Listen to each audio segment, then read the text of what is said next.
Hello mga bata! Ang ating asignaturang pag-aaralan ay MTB MLE at tayo ay nasa ika-3 hanggang ika-6 na linggo. Ang ating aralin ay paggamit ng mga salitang pang-uri.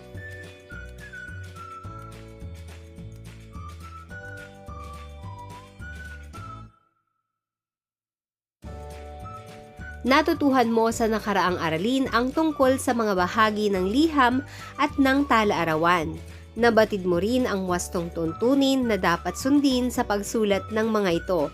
Nagamit mo ang mga ito sa pagsulat ng isang liham at isang tala-arawan. Ngayon naman ay pag-aaralan mo ang tungkol sa mga salitang naglalarawan. Pag-aaralan mo rin ang kahulugan ng pang-uri.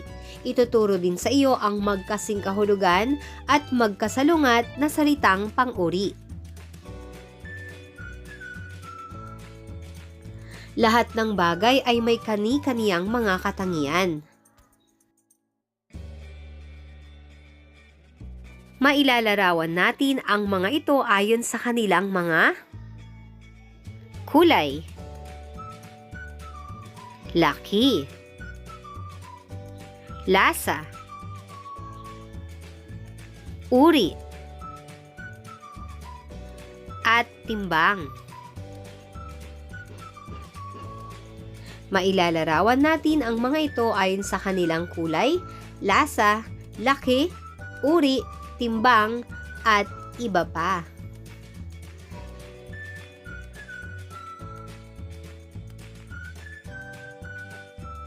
Maaaring sila ay magkakapareho o maaari ring sila ay magkakaiba.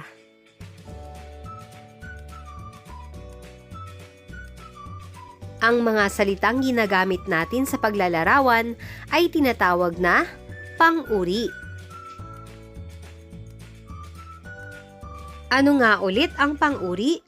Ang pang-uri ay salitang naglalarawan o salitang nagsasaad ng katangian ng tao, bagay, hayop, lugar o pangyayari.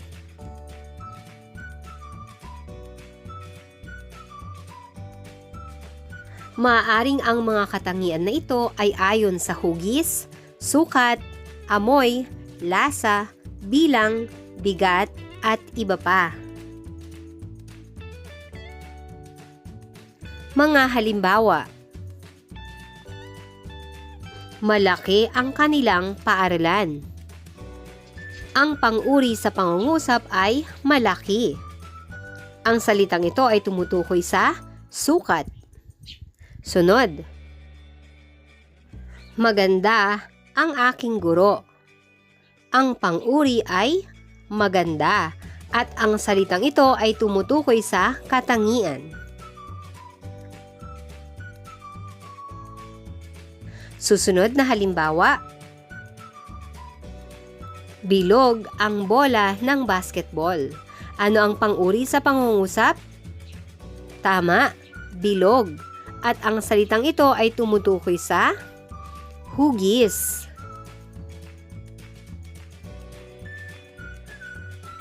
Susunod na halimbawa: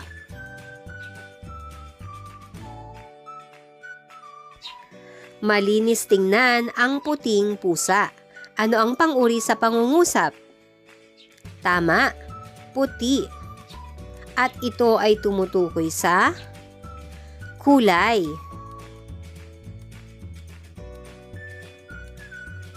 Ang kasunod na halimbawa: 3 santol ang nasa ibabaw ng mesa. Ano nga ang pang-uri sa pangungusap? Tama, 3. At ito ay tumutukoy sa bilang. Ang pang-uri ay maaaring magkasing kahulugan o magkasalungat.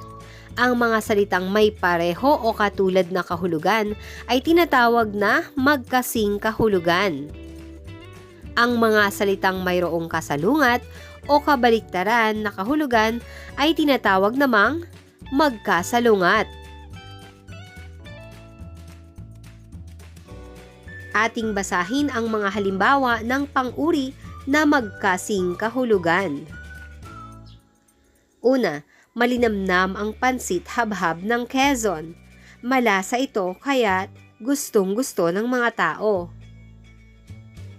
Pangalawang halimbawa, mahusay na leader si Rizal at Aguinaldo.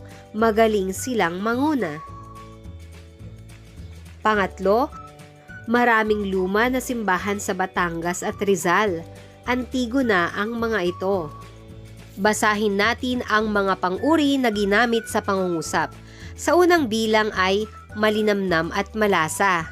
Ang mga salitang ito ay magkasing kahulugan. Sa pangalawa naman ay mahusay at magaling. At sa pangatlong pangungusap ay luma at antigo. Ang mga ito ay mga salitang magkapareho kaya ito ay magkasing kahulugan. Ngayon naman ay ating pag-aralan ang mga pang-uri na magkasalungat. Basahin natin ang mga halimbawa. Una, malayo ang Quezon sa Maynila.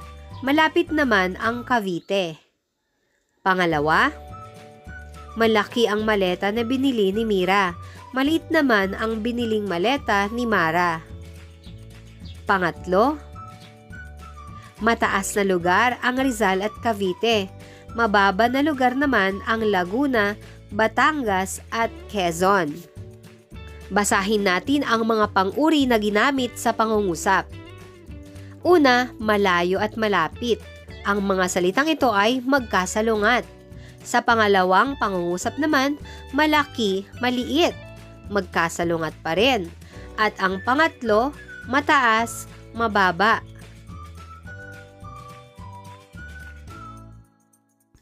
Gumagamit tayo ng mga salitang pang-uri para ilarawan ang mga katangian ng pangalan. Gumagamit tayo ng magkasing kahulugan na pang-uri para ipakita ang pagkapareho ng katangian. Magkasalungat naman ang gamit para ipakita ang pagkakaiba. Ngayon ay dumako na tayo sa mga pagsasanay. Para sa gawain bilang isa, lagyan ng check kung ang salitang may salong guhit ay halimbawa ng pang-uri. Lagyan naman ng X kung ito ay hindi pang-uri. Unang bilang, maraming hot spring sa Laguna. Ang sagot ay check. Pangalawa, masayang mag-swimming sa beach sa Batangas. Ang sagot ay check. Pangatlo, sariwa ang mga isda sa Cavite. Ang may salong guhit ay isda. Ang sagot ay X. Pang-apat, malinis ang paligid ng Quezon. Ang malinis ay pang-uri? Tama, check. Panlima, malamig sa ilang bayan ng Rizal. Ang sagot ay check.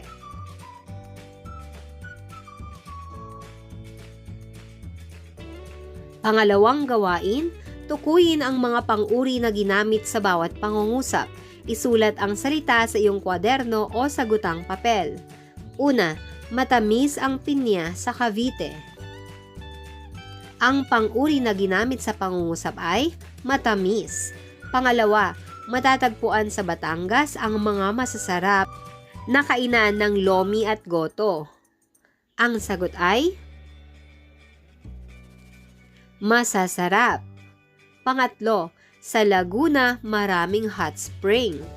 Ano ang pang-uri sa pangungusap? Tama, maraming. Pang-apat, may masagana na ani sa Quezon. Ang pang-uring ginamit sa pangungusap ay masagana. At ang panlima, may malalaki na windmill sa Rizal. Ang sagot ay malalaki. Para naman sa susunod na pagsasanay, tukuyin kung magkasing kahulugan o magkasalungat ang mga pares ng pang-uri sa bawat bilang. Isulat ang K kung magkasing kahulugan. Isulat naman ang S kung magkasalungat ang mga salita. Para sa unang bilang, madilim, maliwanag. Ang sagot ay titik S, magkasalungat. Pangalawa, hitik, marami. Ang sagot ay titik K, magkasing kahulugan. Pangatlo, matamis, mapait. Ang sagot, titik S, magkasalungat. Pang-apat, mahusay, magaling, titik K. At panlima, malawak, makitid. Ang sagot ay titik S, magkasalungat. Para naman sa susunod na pagsasanay, lagyan ng check kung ang pang-uri sa bawat pangungusap ay magkasing kahulugan. Lagyan naman ng X kung magkasalungat. Una, masarap at malasa ang longganisang imus at lukban. Ang sagot ay check. Pangalawa, malayo ang Quezon at malapit naman ang Laguna sa Maynila. Ang sagot ay X. Pangatlo, matitigas at matitibay ang mga kawayan sa Cavite. Ang sagot ay check. Pang-apat, malamig sa Tanay at maginaw rin sa Tagaytay. Ang sagot ay check. At panlima, malalaki ang isda sa Batangas maliban sa maliliit na tawilis. Ang sagot, X.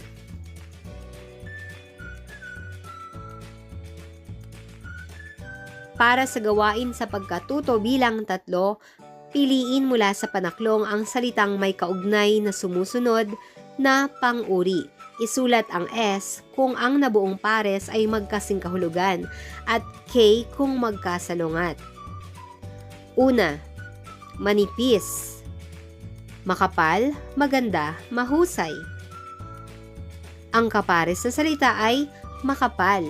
Ang manipis at makapal ay letter K, magkasalungat. Pangalawa, malakas, malinis, mahina, maputi. Ang kapares na salita ay mahina. Ang malakas at mahinang salita ay mga salitang titik K, magkasalungat. Pangatlo, marami, maliit, masipag, masagana.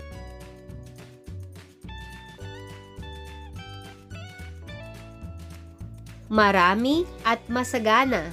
Ang mga salitang ito ay titik S, magkasing kahulugan. Maingay, malambot, maasim, tahimik. Ang magkapares na salita ay tahimik. Maingay, tahimik. Ang mga salitang ito ay K, magkasalungat. At panlima, mababaw, malawak, makintab, malalim. Ang magkapares na salita ay mababaw at malalim. At ang mga ito ay mga salitang titik K, magkasalungat. Ang pang-uri ay salitang naglalarawan o salitang nagsasaad ng katangian ng tao, bagay, hayop, lugar o pangyayari. Maaaring ang mga katangian na ito ay ayon sa hugis, amoy, lasa, bilang, bigat, at iba pa. Ang pang-uri ay maaaring magkasing kahulugan at magkasalungat. Ang mga salitang may parehong kahulugan ay tinatawag na magkasing kahulugan. Ang mga salitang mayroong kasalungat na kahulugan ay tinatawag namang magkasalungat. At dito na nagtatapos ang ating talakayan para sa araling ito. Maraming salamat sa pakikinig mga bata. Hanggang sa muli, paalam!